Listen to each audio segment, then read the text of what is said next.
A Place Called Home, a WangXian Story. Chapter 2. The journey to the farm was quiet. No one spoke. No one seemed to know what to say. The small funeral procession followed behind Wei Ying's truck as it left the coastal road and headed toward the outskirts of town. The further they drove, the more unfamiliar the landscape became. Fields stretched beneath the afternoon sun. Low hills rolled gently in the distance. Eventually, the vehicles slowed beside a road lined with old trees. Wei Ying climbed out first. His face was pale from crying, but somehow he had already gathered himself. Not because the grief had lessened, only because there were still things that needed to be done. There always were. He opened a gate set into a wooden fence, not the main entrance to the farm.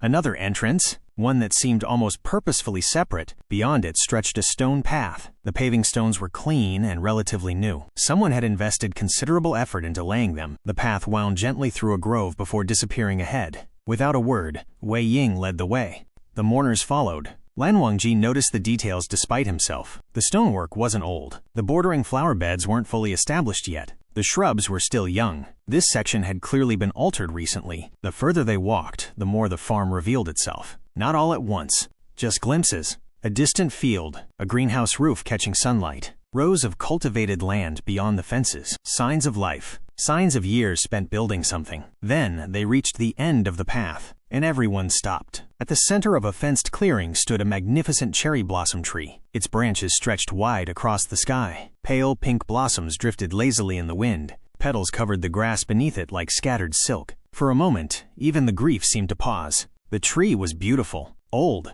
cherished. And immediately Lan Wangji understood. His mother would have loved this place. Beneath the tree stood a simple wooden bench, weathered from years of use, positioned perfectly to watch the sunset, to watch the seasons change, to simply sit and remember. Everything had already been prepared. The burial site, the flowers, the markers. The workers quietly began their task. No confusion, no discussion, as though these arrangements had been waiting for this day, as though someone had known exactly where she wanted to rest. An hour later it was done. Lin Yueheng had returned to the earth beneath the cherry blossoms she loved. The wind stirred gently through the branches. A handful of petals settled atop the fresh soil. One by one the guests offered their final condolences, then departed, until eventually only a few people remained. The Lan family, the woman who had greeted them, and Wei Ying. The fenced clearing suddenly felt much larger, much quieter. Lan Wangji studied the surroundings. The bench, the tree, the carefully maintained garden. Nothing about this place felt accidental. Someone had cared for it deeply. He guided Lan Wangji and Lan Wangji toward the bench. Sit. Neither protested. Both brothers seemed exhausted. The woman approached shortly afterward. A small key rested in her hand. She offered it to Lan Wangji. This is for the side gate. Lan Wangji accepted it. The one from the road? She nodded. Madame Lin wanted family to have access. Her voice softened. You may visit whenever you wish. Lan Wangji looked down at the key. Simple, ordinary, yet somehow it felt strangely significant, as though he had been handed entry into a part of Lin Yueheng's life none of them had known existed. The woman gave a small bow, then turned to leave. Wait, she stopped, turning back. For the first time that day, Lan Wangji voiced the question hanging over all of them, the question that had followed them from the hospital, the question no one had dared ask during the funeral. Who are you? The woman blinked, then smiled faintly. My name is Luo Mei. She glanced toward the farm beyond the fences. I manage some of the bookkeeping and help around the property. Lan Wangji nodded, then asked the more difficult question. And that young man? His gaze shifted across the clearing. Everyone's eyes followed. On the far side of the cherry tree sat Wei Ying, alone. His back rested against the trunk. His knees were drawn close to his chest, his face hidden against them. From this distance he looked heartbreakingly young, not like the composed man who had handled hospital paperwork, not like the capable person who had organized an entire funeral. Just a grieving son, someone who had lost the center of his world. Luo Mei's eyes immediately softened. For several moments she simply looked at him, as though deciding how much she should say. Finally she answered quietly, "A Ying?" A sad smile touched her face. Wei Ying. She paused, then added the words that made all three Lan men straighten. He is Madame Lin's son. Silence. The wind moved gently through the cherry blossoms overhead. Lan Wangji frowned. Her son? Luo Mei nodded. He came to live with her after his parents died. Her gaze remained fixed on Wei Ying. He was still a child. Lan Wangji exchanged a glance with Lan Wangji. Neither spoke. Neither understood. Their mother had raised a child? For years? Without any of them knowing? Luo Mei continued softly. Madame Lin found him when he had nowhere else to go. A blossom drifted from the tree, landing beside Wei Ying. He didn't notice, didn't move, didn't look up. He called her Madame Lin at first. A small laugh escaped her. She hated that. For the first time all day, warmth briefly entered her expression. She told him that if he was going to live in her home and eat her food, then he could stop sounding like a guest. The smile faded. He never quite managed to call her mother. Her eyes glistened, but he loved her all the same. Another silence followed. Long, heavy, complicated. Lan Wangji found himself staring at the lonely figure beneath the tree. The man looked completely broken, and suddenly one realization settled uncomfortably in his chest. Whatever Wei Ying's place had been in his mother's life, the person buried beneath that tree was not only their loss, she was his loss too. Perhaps more than anyone else's. The clearing fell quiet once more after Luo Mei's explanation. Only the wind moved. Cherry blossom petals drifted lazily from the branches overhead, settling on the fresh earth of Lin Yueheng's grave. Across the clearing, Wei Ying remained beneath the tree, motionless, curled into himself, as though every ounce of strength that had carried him through the past days had finally deserted him. Luo Mei watched him for a long moment. Then she sighed softly and crossed the grass. The Lan family remained where they were. None of them spoke. They simply watched. When Luo Mei reached him, she crouched beside him and gently rested a hand on his shoulder. "Wei Ying." He didn't respond immediately. After several seconds, he slowly lifted his head. The sight made Lan Wangji's chest tighten. Until now, they had only seen a capable young man handling funeral arrangements and speaking to officials. Now he looked young, far younger than they had realized. Exhausted, fragile, lost. Luo Mei brushed a few strands of hair away from his face. "We should head back now." Wei Ying lowered his eyes. "It's already evening," she continued gently. "The temperature will drop soon." No response. "You haven't eaten anything since yesterday." Wei Ying shook his head. A small movement, stubborn, unwilling, like a child refusing to leave a parent's bedside. Luo Mei's voice became firmer. "Wei Ying." He still refused to move. "We can't have you catching a cold now." A hint of exasperation slipped into her tone. "You're exhausted." She squeezed his shoulder. "You've barely slept." Still nothing. "You don't handle being sick well, even when you're healthy." For a moment, Wei Ying simply stared at the ground. Then, a small laugh escaped him. Broken, empty. The sound was somehow more painful than his crying had been.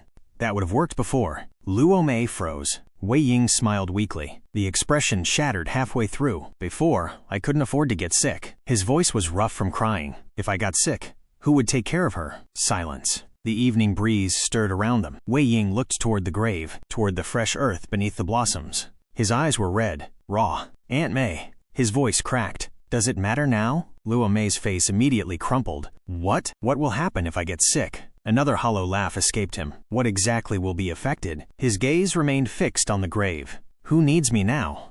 The words hung in the air. Simple, quiet, devastating. On the bench, Lan Wangji lowered his eyes. Lan Wangji sat perfectly still. Neither had expected those words. Neither had expected to hear grief stripped so bare. Luo Mei's eyes filled instantly with tears. "Wei Ying." Her voice trembled. "Don't say that." He looked away. "Wei Ying, don't speak about yourself like that." She knelt fully beside him now, taking both of his hands. "You are a person too." Fresh tears slid down her cheeks.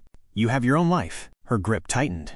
"You have your own future." Wei Ying's expression twisted, as though those words hurt more than comforted. Luo Mei swallowed. "Madam would be furious if she heard you talking like this." That finally drew a reaction. Small, but there. His eyes flickered. Luo Mei gave a watery laugh. "Do you know what she told me?" Wei Ying stared at her silently. "She told me to watch you." His eyebrows drew together. She was worried. A tear escaped Luo Mei. Not about herself. Her smile broke. "About you." Wei Ying's lips parted slightly. Luo Mei continued softly. "She said that once she was gone, you would forget to take care of yourself." Another tear slipped down her face. "She made me promise." The last of Wei Ying's composure shattered. He bowed forward, burying his face against her shoulder. A strangled sob escaped him. Luo Mei immediately wrapped both arms around him, holding him tightly, as though trying to keep him from falling apart. For several minutes, neither moved. The only sound was quiet, crying beneath the cherry blossoms. The Lan family watched from a distance, witnesses to a grief that wasn't theirs, and yet somehow involved the same woman. Eventually, the sobs lessened, slowly. Painfully, Luo Mei helped him stand. His movements were sluggish, like someone walking through water. Together, they crossed the clearing. At the far end stood another gate, one that opened directly into the farm itself, unlike the visitor's entrance from the road. This one led home. Luo Mei unlocked it and guided him through. Before stepping inside, she turned back briefly. Her eyes met Lan Qiren's, then Lan Wangji's, then Lan Wangji's. No words were exchanged. There was nothing to say. She simply inclined her head politely, then closed the gate behind them. The lock clicked softly, a simple sound. yet it felt strangely final. Wei Ying never looked back. Not at the grave, not at the visitors, not at the Lan family. He simply allowed himself to be led away, further into the farm, past fields touched gold by the setting sun, past rows of crops and distant buildings, until eventually both figures disappeared from sight. The clearing grew quiet. Only the cherry tree remained, its blossoms dancing gently above the fresh grave. For a long time, none of the Lan family moved. They sat there in stunned silence, watching the place where Wei Ying had vanished, watching the gate that had closed behind him. And for the first time that day, a difficult realization began to settle over them. They had lost their mother, but somewhere within that farm was a man who had lost her too. Not as a memory, not as a distant figure, not as someone separated by years and circumstances, but as the person who had been waiting for him at breakfast every morning. The person who knew when he came home late. The person who reminded him to eat. The person who needed him, and now, suddenly didn't. The emptiness left behind by that loss was something none of them yet knew how to measure. The sun sank slowly toward the horizon. Its final rays painted the cherry blossoms in shades of gold and amber, before the light gradually faded away. The wind picked up, cold, sharp, carrying with it the unmistakable chill of winter evening. The fresh grave beneath the cherry tree grew darker as shadows stretched across the garden. For a long while, none of the Lan family moved. Eventually, Lan rose from the bench with a quiet sigh. His joints protested after sitting for so many hours. "Ah Huan, Ah Zhan." His voice was gentle, far gentler than most people ever heard from him. "We should go." Neither brother answered immediately. WangXian lowered his gaze to the grave. Lan Wangji remained staring at the tree, at the bench beneath it, at the place where Wei Ying had sat only a short while ago, at the gate through which he had disappeared. The place felt strangely peaceful, as though Lin Yueheng truly belonged here, as though this hidden corner of the world had been her sanctuary. Lan rested a hand briefly on Lan Xiqian's shoulder, then on Lan Wangji's. "We can return tomorrow." Finally, they stood. The three men walked slowly toward the road. As Lan Wangji passed through the gate, something made him stop. He turned. Just once. The farm beyond the fence had fallen into darkness. Yet not entirely. One by one, small solar-powered lamps flickered to life along the stone path. Soft golden lights. Gentle. Unobtrusive. They illuminated the way from the road all the way to the cherry tree. The blossoms glowed faintly beneath them. The fresh grave rested in their warm light. Lan Wangji stared. The path Madame Lin had requested. The path Wei Ying had built. The path that had carried her home. The image lingered in his mind. Then he turned away and followed his family to the car. They did not return to the city. No one suggested it. The thought of driving several more hours back to the Lan estate felt unbearable. The Lan mansion had always been orderly, controlled, filled with expectations. Tonight, none of them possessed the energy required for it. Instead, they returned to the coastal house, to Lin Yueheng's house, the house she had left behind. The drive was quiet. The darkness outside deepened with every passing mile. Lan Xiqian eventually fell asleep against the window, exhaustion finally overcoming grief. Lan Wangji remained awake, watching the distant lights pass by, watching reflections slide across the glass, thinking of a woman in a hospital bed worrying whether Wei Ying had rested, thinking of a cherry tree, thinking of a hidden farm, thinking of a son no one had known existed. The questions kept multiplying, yet none of them had answers. The house greeted them in silence. Most of the guests had already left. The flowers remained. The incense still lingered faintly in the air. Yet without people filling the rooms, the place felt hollow, as though its owner had truly gone. Lan unlocked the front door and stepped inside first. He looked around for a moment.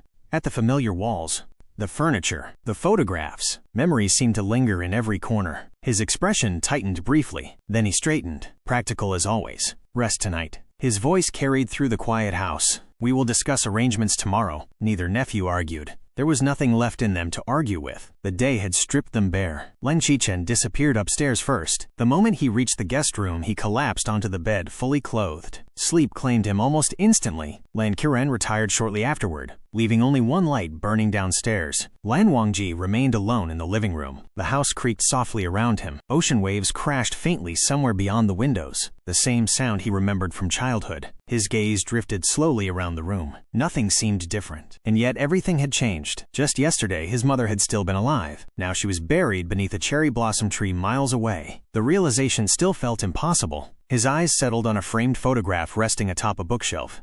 He stood, crossed the room, picked it up. The picture showed a younger Lin Yueheng standing in this very garden, sunlight in her hair, a bright smile on her face, alive, happy. For a moment, Lan Wangji simply stared. Then his thumb brushed lightly across the glass. The room remained silent. Outside, the wind howled softly against the coast. And somewhere far beyond the darkness, beneath a cherry blossom tree illuminated by small golden lamps, his mother rested at last. The days that followed passed slowly, not because there was much to do, but because grief seemed to stretch time itself. Morning became afternoon.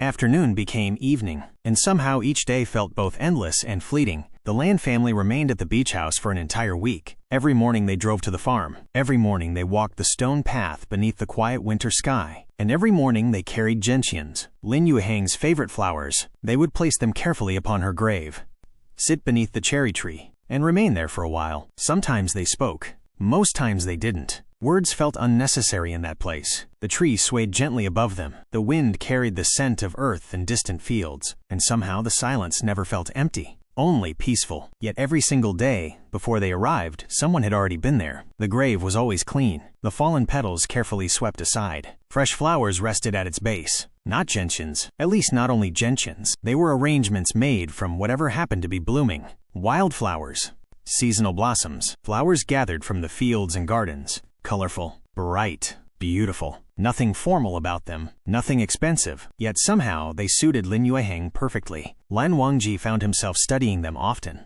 They felt personal, as though the person arranging them knew exactly what she loved, as though every bouquet carried a memory, a story, a conversation, a shared moment, a part of her life he had never witnessed, a part he would never be able to reclaim. They never saw Wei Ying, not once. Yet all of them knew those flowers could only be from him. No one ever said it aloud. There was simply no need. The evidence was there every morning waiting for them. A quiet reminder that someone else mourned her too. Someone who had known her in ways they never had. Lan Wangji often lingered after the others returned to the car. Only for a minute, sometimes two. His gaze drifting beyond the fence, toward the distant farm buildings, the greenhouse, the fields, the winding paths. A strange part of him kept expecting to catch sight of movement. A figure crossing the yard. Someone working among the crops. Someone standing on a porch. Wei Ying never appeared. The farm remained distant and silent. And eventually Lan Wangji would turn away and follow his family home. A week passed. Then reality began calling them back. Responsibilities waited. The world had not stopped simply because theirs had changed. Lan Qiren was the first to make the decision. The chairman of Lan Corporation could not remain absent indefinitely. Meetings needed approval. Projects required oversight. Investors expected answers. The company continued moving forward, whether he wished it or not. Lan Zichen faced a similar situation. As CEO and heir apparent, his responsibilities were even more immediate. His inbox was overflowing. His assistants had been managing crises for days. Sooner or later he would have to return. Both knew it. Neither wanted to say it. The decision was made quietly over breakfast. Lan Qiren would leave tomorrow morning. Lan Zichen would accompany him. Only Lan Wangji remained silent. His untouched tea sat cooling beside him, his gaze fixed somewhere beyond the window. Beyond the ocean, beyond the horizon, Lan Zichen watched him carefully, understanding settled in his chest. Of course, he knew his brother better than anyone. Always had. There was a reason Lan Zichen had involved himself so deeply in corporate management from a young age. A reason he had willingly accepted responsibilities others might have avoided. Lan Wangji had never cared for corporate politics, never sought power, never pursued influence. If not for their father's insistence, he might never have joined the company at all. Even then, he had chosen a path away from executive leadership, away from boardrooms and negotiations. He had built a career in development and production instead, creating, improving, building, things that felt real, not navigating endless power struggles. Lan Zichen understood something else as well. Lan Wangji wasn't ready to leave. Not yet. Their relationship with their mother had been complicated. Painfully so, but love had never disappeared. Distance had not erased it. Time had not erased it. Loss certainly hadn't. Lan Zichen quietly rose from his chair, crossed the room, and rested a hand upon his younger brother's shoulder. Lan Wangji looked up. "Ajan." His voice was gentle. "You can stay." For the first time that morning, something shifted in Lan Wangji's expression. Barely noticeable, yet present. Lan Zichen smiled faintly. "Take the month." Lan Wangji blinked. "You've never used your leave." A hint of amusement entered Lan Zichen's voice. "Not once," which was unfortunately true. "You've earned it." The amusement faded, leaving only concern. "Take your time." The hand on his shoulder squeezed gently. "We'll discuss everything else later." His gaze softened. "Sort yourself out first." Lan Wangji lowered his eyes. A quiet gratitude settled in his chest, something he couldn't quite put into words. Lan Zichen continued. "You may need to attend a few meetings." A reluctant smile appeared. Unfortunately, that finally earned the faintest reaction from his brother. Almost imperceptible. Almost. "You can attend online. I'll have your belongings sent here." And anything else you need. For a moment, neither spoke. Then, Lan Wangji inclined his head. A simple gesture, yet one that carried genuine thanks. Lin Yueheng smiled, understanding perfectly, as he always did. The following morning they left. The house felt noticeably emptier afterward, the silence deeper, the rooms larger. Lan Wangji stood on the patio long after their car disappeared down the coastal road. The ocean stretched endlessly before him, gray-blue beneath the winter sky. Waves rose, collapsed, rose again. The rhythm was hypnotic, ancient, unchanging. For a while he simply watched, thinking of nothing, thinking of everything. Eventually his thoughts drifted where they had been drifting all week, toward a farm hidden beyond the outskirts of town, toward fresh flowers left every morning, toward a young man sitting alone beneath a cherry tree, toward the voice on the telephone. Your mother is at her final moment. The first words Wei Ying had ever spoken to him, and perhaps the only words they would ever exchange. Lan Wangji stared out at the sea. Yet another image surfaced unbidden.